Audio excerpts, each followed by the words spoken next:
Senator Susan Kent became the first woman to lead the DFL caucus upon her election as minority leader last year. I spoke with her this week about the goals of her caucus for the 2021 session. I think it's fair to say that COVID-19 will be the lens through which we view all budgeting and policy in this coming legislative session. And I'd like to begin with education because the pandemic has wreaked havoc on our school kids. What goals does your caucus have to try to get our schools and our kids and our families back into a better learning environment? This is so huge, Shannon. And this is something we've been working on and fighting for since the beginning. There's so many aspects to it.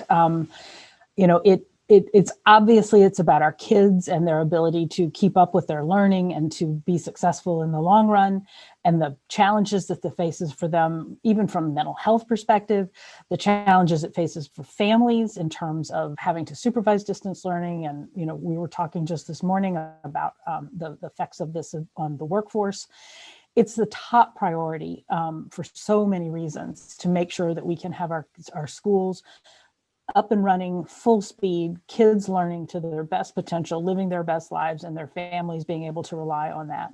To do that, we have to control the virus, but we also have to recognize that this has put real hardship on our districts. One of my districts, for example, is currently debating a multi-million-dollar budget cut. And when we do fully get back in, we're going to have to be able to support our schools to sort of do an all hands on deck to get kids caught up. This is huge. This is monumental. So this is a huge priority for us, both from a funding standpoint. I am hopeful that the new Biden administration and Congress will provide real support to our schools so that they don't have to make cuts. We need to be reinvesting in our schools so that we can get them caught up and make sure that that our kids are positioned to succeed. Numerous stories have been written about COVID-19's impact on workers, especially women and Black and Hispanic women most of all. The latest from the December jobs report was devastating, and CNN Business reported, albeit nationally, that 140,000 jobs were lost, and all of those jobs belonged to women. So women have taken the brunt of this pandemic on many levels, but not just them. And what can your caucus do? What are you proposing? What will be best to get Minnesotans back on their feet? Well, again, we need to control the virus. We need to get our society and our economy and our schools open and fully functioning. And that's going to be the most important thing we can do for all of these things. But, as somebody who has worked on issues regarding women for so many years, and you're exactly right. Women have disproportionately borne this, people of color in general, women of color, even more than white women. It's unacceptable. It was already a problem. That's the other thing we need to remember. These are issues that are not new. They've just been exacerbated and blown open by this pandemic. So the kind of things we need to do are to quit treating women as our society's safety net and actually provide a real safety net. So if we can have sick leave, if we can have paid family and medical leave, for example, those are the kinds of things that would allow women to not feel as torn as they're having to take care of themselves, take care of their families, have a job, do so much of the work in the household, take care of their older relatives, which has been obviously a huge issue during this pandemic. And it happens that the jobs that have been particularly hard hit and have paid such a price in this pandemic have disproportionately been held by low wage workers, also people of color and women. So it's a hit from a million different angles, and we have to take a holistic approach to this. Well, and we can't leave, the other elephant in the room is healthcare, because the pandemic has taken a huge toll on our healthcare system. And an ongoing conversation has been access and affordability of healthcare. I don't even know that it's really understood what healthcare will look like on the other side of this. But what kinds of policies will your caucus propose and advocate for in terms of healthcare access? This is another one where these are not new problems. These are things we've been talking about for years, and this pandemic has just made them worse. As you indicate, raised a whole bunch of new questions that we still don't have the answers to. The way we finance healthcare in this country makes it hard for our care providers, our hospitals and their systems to manage the finances of all of this. We've done some support. There has been other support from the federal government. I'm sure there will need to be more, but this is a bigger question that we need to look at. One very basic thing that we've proposed is the option to buy into Minnesota Care, for example, and give people a choice and hopefully drive some prices down. And to provide some consistency and to give people flexibility to know that if they need to leave a job or if they need to change jobs, they don't have to be pinned in because of health benefits as their reason for doing so. Also, things like we were able to come together and pass access to insulin, affordable insulin. Potentially, could we do that with other prescription medications? The cost of prescription medications, that's another reason that people are making decisions based around healthcare.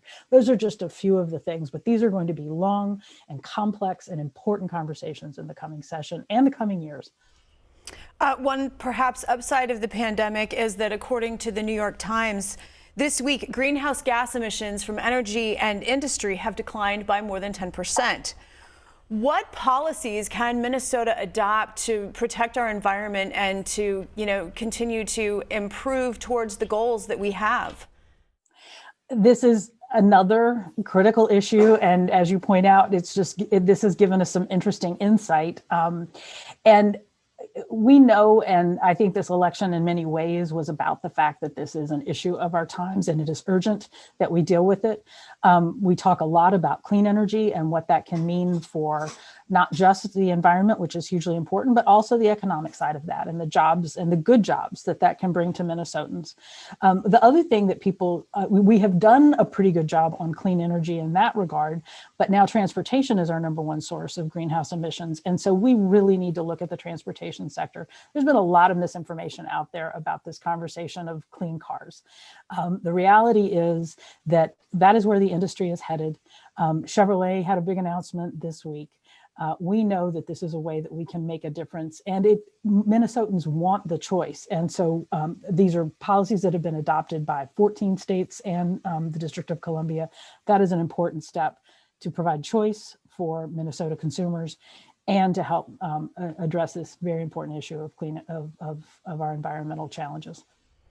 And finally, at a recent press conference, you spoke of businesses that have thrived during COVID-19 and said that you believe their increased profitability may be tapped to kind of help aid the recovery of the state's finances and make sure that the state is on firm financial footing, especially because we may be facing a deficit in the next biennium.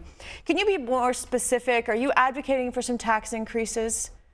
When I've talked about this, partly we just don't know right now. We've already seen our forecast has been a changing and evolving situation because the pandemic is a changing situation. What we learned in the November forecast is that higher wage workers tended to be able to continue working and spending. They were spending differently, but they were still spending. And so we did not see the same challenges that we had potentially expected. But what that means is lower income workers have really been hardest hit. And so what we need to do is, as we balance all of these things and make these decisions, is make sure that we're making budgeting and policy decisions that don't add to the burden of people who've already been struggling and paid a huge price during this pandemic. We don't know where we're going to end up. We may have more federal support that may alleviate some of these challenges. But we have, as we've already discussed, have a big challenge for education. Just keeping up with inflation will be hard, never mind the added burdens that we're going to be facing to try to make sure our kids are supported and getting caught up. So to me, it's about how we set the priorities. Until we see the real numbers, both from the federal government and from the next forecast, it's hard to talk about what that's going to look like specifically. But I think my point is we need to have all options on the table. Senate Minority Leader Susan Kent, it is always a pleasure. Thank you. Thank you, Shannon. You too.